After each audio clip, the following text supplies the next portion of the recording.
আসসালামু আলাইকুম। সম্মানিত শিক্ষক মণ্ডলী, অভিভাবকবৃন্দ ও শিক্ষার্থী বন্ধুরা, আশা করি সবাই ভালো আছেন। জেনিত ম্যাথ স্টাডির পক্ষ থেকে সবাইকে স্বাগত জানাচ্ছি।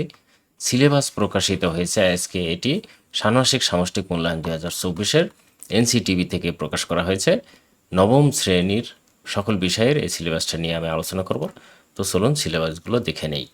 বাংলা, যেটি পাঠ্যপুস্তকের শুরু থেকে 99 পৃষ্ঠা পর্যন্ত দেওয়া হয়েছে। ইংরেজি পাঠ্যপুস্তকের শুরু থেকে 77 পৃষ্ঠা পর্যন্ত। গণিত দেওয়া হয়েছে পাঠ্যপুস্তকের শুরু থেকে 112 পৃষ্ঠা পর্যন্ত, এবং বিজ্ঞান দিয়েছে পাঠ্যপুস্তকের শুরু থেকে 36 পৃষ্ঠা পর্যন্ত।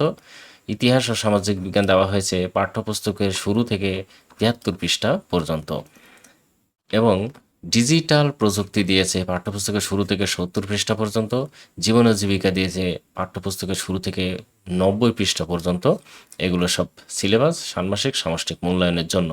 স্বাস্থ্য সুরক্ষা দিয়েছে 58 পৃষ্ঠা পর্যন্ত শুরু থেকে। শিল্প ও সংস্কৃতি, এটি দিয়েছে পাঠ্যপুস্তকের শুরু থেকে 42 পৃষ্ঠা পর্যন্ত। ইসলাম শিক্ষা দিয়েছে পাঠ্যপুস্তকের শুরু থেকে 75 পৃষ্ঠা পর্যন্ত। হিন্দু ধর্ম শিক্ষা দিয়েছে পাঠ্যপুস্তকের শুরু থেকে 54 পৃষ্ঠা পর্যন্ত, এবং খ্রিস্ট ধর্ম শিক্ষা দিয়েছে পাঠ্যপুস্তকের শুরু থেকে 38 পেজ পর্যন্ত।